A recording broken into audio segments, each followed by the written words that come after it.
अस्सलाम वालेकुम नाज़रीन, आप देख रहे हैं ज्योत न्यूज़ और मैं हूं एम.एल. आड़े डेली इश्यूज़ के साथ। नाज़रीन, साबिक वज़ीर आज़म और तहरीक इंसाफ के चेयरमैन इमरान खान साहब ने एक ट्वीट की है और मुबारकबाद दी है नए आर्मी चीफ को और नए ज्वाइंट चीफ ऑफ स्टाफ को।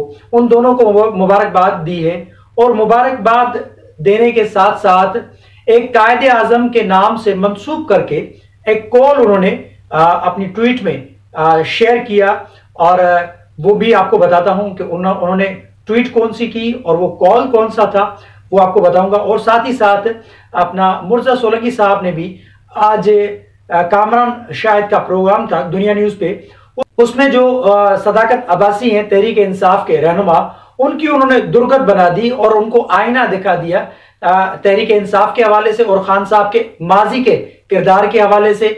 दरअसल वो जो ट्वीट इमरान खान साहब ने की है वो जमहूरियत के हवाले से एक ट्वीट है। वो एक पैगाम दिया है नए आर्मी चीफ को या नई क़यादत को, उनको कहा है कि आप मिल बैठ के चलें या जमहूरियत के हवाले से मकसद एक ट्वीट किए, वो आपको बताऊंगा। और एक मुलाकात हुई है आरिफ अलवी, सदर आरिफ अलवी के साथ army chief lieutenant general Asim Munir साहब की। उस मुलाकात का भी थोड़ा सा तज़किरा करता हूं, आपको बताता हूं कि ये ट्वीट क्या है और ये ट्वीट जो इमरान खान साहब ने की है, जो कायदे आज़म का उन्होंने जो हवाला दिया है या कॉल दिया है, वो उन्होंने कहां से उठा के रखा है, आया कि वो हवाला दुरुस्त भी है या नहीं। चलते शुरू करते हैं। तहरीक इंसाफ के चेयरमैन और साबिक वजीर आज़म पाकिस्तान जनाब इमरान खान साहब ने बिलाखिर मजबूर होके यानी एक ट्वीट कर दी और उनको जमहूरियत याद आ गई। वो जो पौने 4 साल का अरसा जिन्होंने फौज की ताकत के साथ हुकूमत चलाई, उनको बिलाखिर जमहूरियत याद आ गई और उन्होंने जमहूरियत के मुतालिक एक ट्वीट कर दिए, वो आपको बताता हूं। लेकिन देखें, जो बंदा पाकिस्तान के अंदर बजाय जमहूरियत को ताकतवर बनाता, जो बंदा बजाय आइन को ताकतवर बनाता, जो बंदा बजाय आईनी और जमहूरी कदरों को ताकतवर बनाता, लेकिन वो हामी था किस चीज का, वो पाकिस्तान के अंदर सदारती निजाम का हामी था, उस बंदे ने आज एक जो ट्वीट की है वो जमहूरियत के हवाले से। वो ट्वीट कौन सी की है? एक तो मुबारकबाद पेश की है और उसी के अंदर एक पैगाम दिया है। वो पैगाम कौन सा है? इमरान खान साहब ने जो ट्वीट की है वो किए कि chairman joint chief of staff committee और चीफ ऑफ आर्मी स्टाफ के मनसब संभालने पर जनरल साहिर शमशाद मिर्जा और जनरल सैयद आसिम मुनीर को मुबारकबाद पेश करता हूं। उम्मीद है कि नई अस्करी क़यादत मिल्लत व रियासत के माबेन गुज़िश्ता 8 माह में जन्म लेने वाले एतमाद के फुकदान के खात्मे की सबील करेगी। कुव्वत रियासत अवाम ही से कशीदगी जाती है।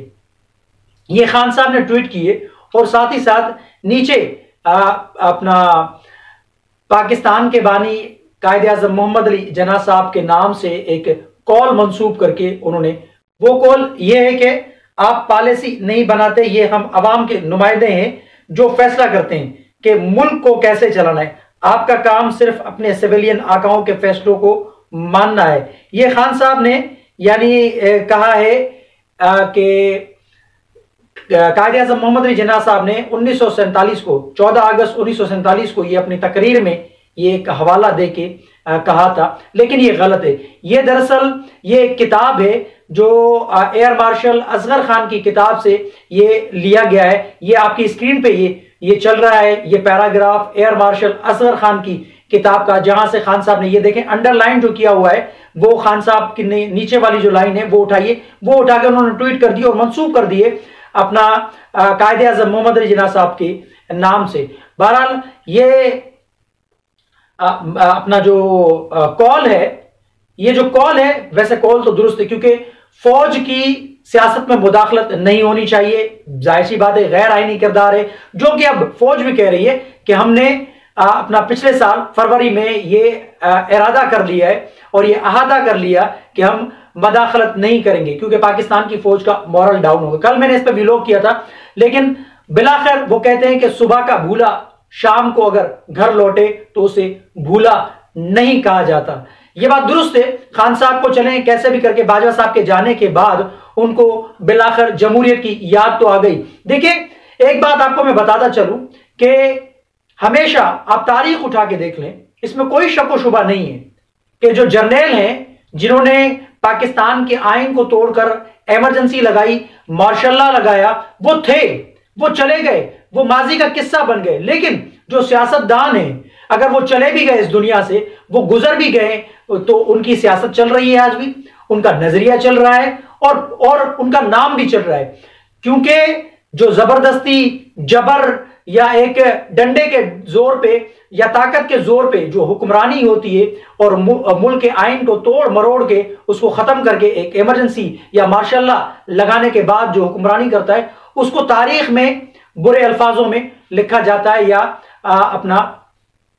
उनको याद किया जाता है। जो सियासतदान जमहूरियत और आइन के हवाले से किरदार अदा करते हैं, उनको तारीख में भी सुनहरे बाब में लिखा जाता है और उनको याद किया जाता है। जैसा कि जुल्फकार अली भुट्टो साहब हैं, जुल्फकार अली भुट्टो साहब ने भले 71 वाला जो वाकया था उसमें यहया खान के साथ मिलकर उन्होंने वो किया, लेकिन बाद में फिर उन्होंने पछतावा किया, उनको पछतावा हुआ। फिर जनरल जियाउल हक के साथ उन्होंने उनके वो खिलाफ हुए, फिर जनरल जियाउल हक ने उनको एक झूठे केस में फंसा के उनको जेल कराई और उनको फांसी हो गई और वो सुरखरू हुए, उन्होंने फांसी को कबूला, लेकिन उन्होंने जमहूरियत को यानी या उनकी डिक्टेटरशिप को, जनरल जियाउल हक की उनकी यानी गैर आईनी उनके इक़दाम को कबूल करने से इनकार कर दिया।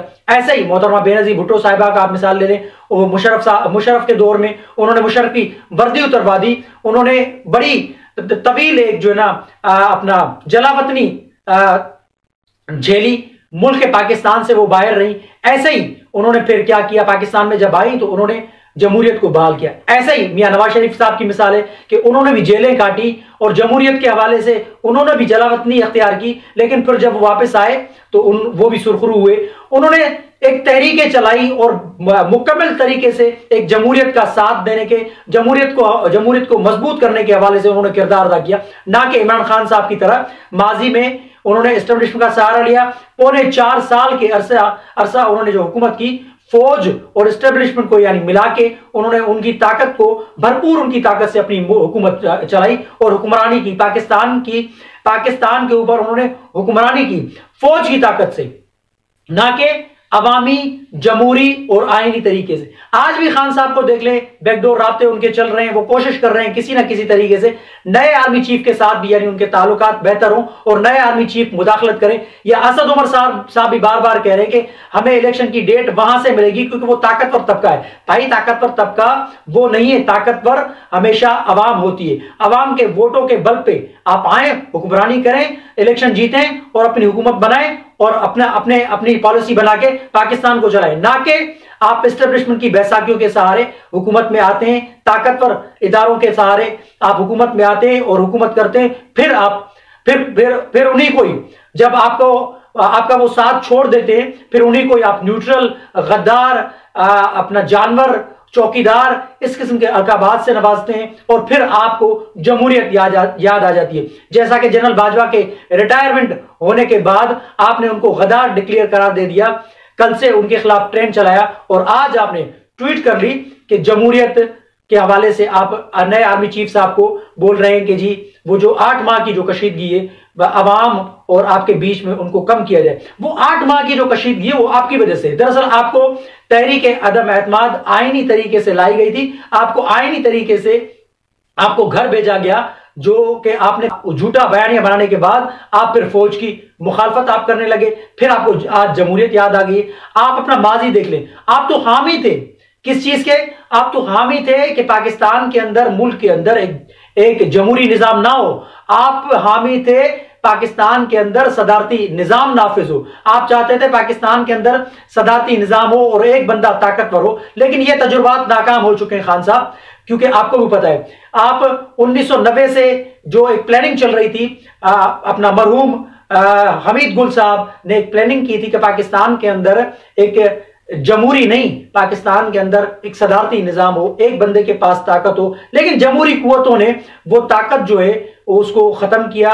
जो 58(2)B का हथियार था उसको खत्म करके वजीर आजम को ताकतवर बनाया, पार्लियामेंट को ताकतवर बनाया। और आपने माजी में क्या किया, आपने ना आपने पार्लियामेंट को टाइम दिया, ना आपने सियासी बंदों को आपने इतनी अहमियत दी, ना आपने सियासत को इतनी अहमियत दी, आपने ताकत को अहमियत दी। और आप आपने फौज को यानी एक फोकियत दी, आपने एस्टेब्लिशमेंट के ऊपर आपका यानी एक इन्हिसार रहा और आप ताकतवर तरीन पाकिस्तान के वजीर आजम बने। तो आपके मुंह से जमहूरियत के ये अल्फाज नहीं जचते खान साहब, क्योंकि आप बहुत बड़े हामी थे पाकिस्तान के अंदर सदारती निजाम लाने के हवाले से। और एक बात और कि जो आज मुलाकात हुई आर्मी चीफ की सदर आरिफ अलवी से, तो उसमें मुलाकात में भी इनकार किया गया।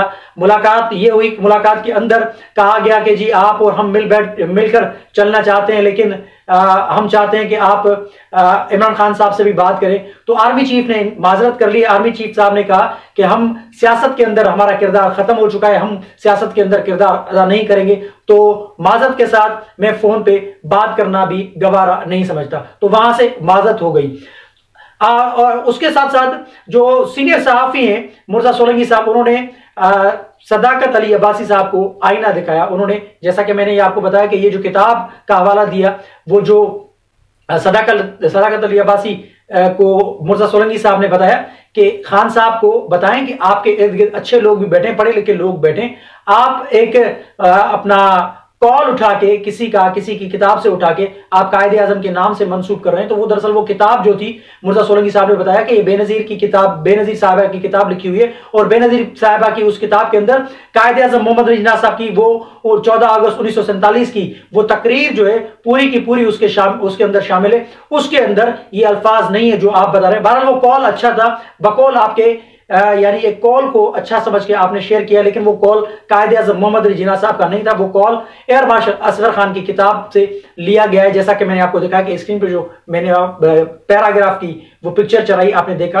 तो मकसद कहने का ये कि खान साहब जो है वो जमहूरियत के हामी नहीं थे।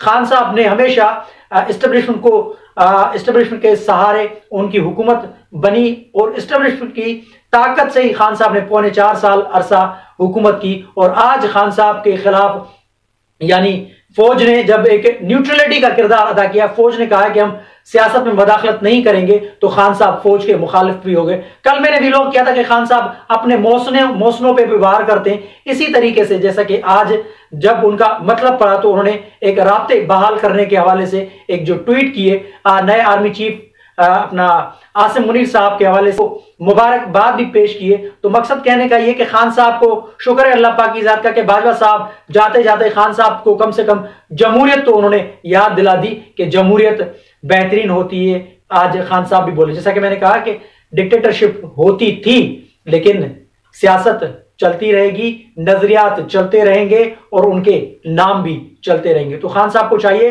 कि जमहूरियत का साथ दें, जमहूरियत को ताकतवर बनाएं और पाकिस्तान के आईन के मुताबिक अपनी हक़ हुक्मरानी में वापस आने के लिए आप एक किरदार अदा करें, लोगों के वोट के साथ आए। लेकिन उसके लिए आपको फौज के पास नहीं जाना पड़ेगा, आपको जाना पड़ेगा सियासतदानों के पास। सियासतदानों के पास जाएंगे तो इलेक्टोरल रिफॉर्म्स जो है वो होने, उसमें आप किरदार अदा करें, उनका साथ दें और एक बेहतरीन मैकेनिज्म बना के नए इलेक्शन जैसे होंगे फिर उसमें आप हिस्सा लें, तो आप तब कामयाब होंगे। वरना एस्टेब्लिशमेंट की बैसाखियों के साथ आप कभी भी कामयाब नहीं होंगे, ये बात आप रख लें। तो मैंने आपके सामने सारी चीजें रखी हैं। कमेंट सेक्शन में अपनी राय का इजहार जरूर कीजिएगा। तब तक के लिए अल्लाह हाफिज।